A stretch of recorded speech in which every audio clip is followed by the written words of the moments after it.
les biomarqueurs du liquide céphalorachidien. Alors là, je vais faire une petite pause parce que c'est un tout petit peu plus compliqué. Qu'est-ce que c'est déjà que le liquide céphalorachidien? C'est un liquide qui entoure notre cerveau, qu'on retrouve à l'intérieur des méninges. Les méninges, c'est des espèces de sacs qui entourent le cerveau.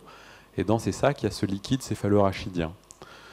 Et ce liquide, il circule tout autour du cerveau, mais il circule aussi autour de la moelle épinière qui descend dans la colonne vertébrale, protégée par la colonne vertébrale. Et donc ça, c'est bien pratique pour nous, parce que du coup, on peut aller chercher du liquide qui est en communication avec le même liquide qui est au niveau cérébral. C'est le même liquide à la fois qui est autour du cerveau et qui est dans la colonne. Et donc on va chercher celui qui est dans la colonne, parce que c'est plus facile d'accès, évidemment.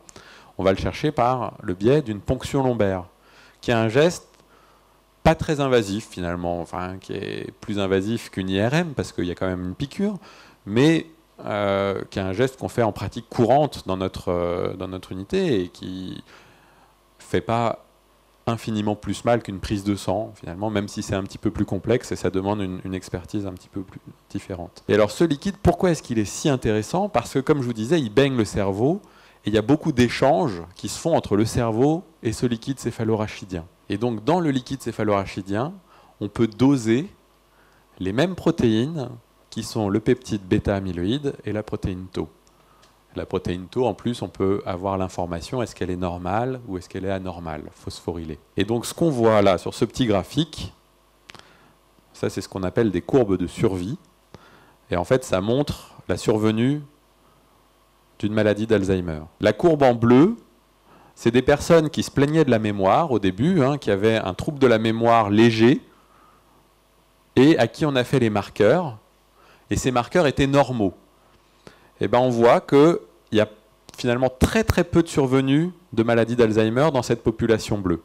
Et la courbe blanche, c'est des personnes qui avaient les mêmes troubles initialement. On leur fait les biomarqueurs dans le liquide céphalorachidien et ces biomarqueurs sont anormaux cette fois-ci.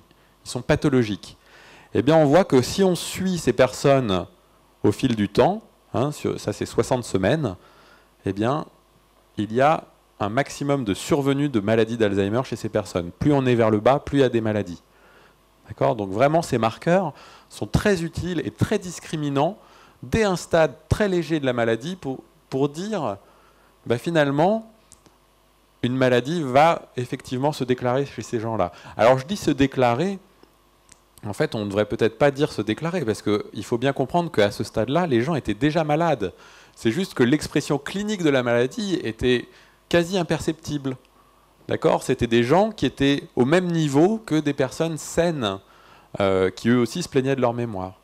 Mais on arrive à discriminer la maladie sur la base de ces marqueurs. Pour la première fois, on arrive à mettre en évidence les processus pathologiques de la maladie d'Alzheimer à travers ces marqueurs qu'on a dans le liquide céphalorachidien. Vous voyez, là c'est une plaque sénile, là c'est une dégénérescence neurofibrillaire, à côté, ici, à l'intérieur d'un neurone. Eh bien, on sait que quand on a beaucoup de plaques dans le cerveau, on a moins d'A-bêta 42 dans le liquide céphalorachidien, probablement parce que le peptide amyloïde est séquestré à l'intérieur du cerveau, d'accord, à l'intérieur de ces plaques. Et à contrario, quand on a des dégénérescences neurofibrillaires dans le cerveau, quand on en a beaucoup, eh bien on a une augmentation de la protéine tau et de la protéine phospho-tau dans le liquide céphalorachidien. Pourquoi ? Probablement parce que normalement, à l'état normal, chez quelqu'un de pas malade, ces protéines sont à l'intérieur des neurones. Et donc pour qu'elles se retrouvent dans le liquide céphalorachidien, il faut que les neurones meurent. Et donc on pense que c'est des marqueurs aussi de mort neuronale. Et vous voyez ici que chaque biomarqueur pris séparément, et nous on pense dans notre unité que c'est encore plus vrai quand les marqueurs sont pris de façon concomitante, quand il y a à la fois la baisse du peptide amyloïde et l'augmentation de la protéine tau, chacun de ces marqueurs est très sensible et spécifique pour dire si une maladie d'Alzheimer est déjà présente chez quelqu'un qui a des troubles très légers ou si ces troubles très légers ne sont pas en rapport avec une maladie d'Alzheimer. Donc on a une augmentation très nette de l'efficacité diagnostique grâce à ces marqueurs. Et donc ça permet d'identifier des personnes qu'on peut dire patients, puisqu'ils ont bien la maladie, mais à un stade très débutant.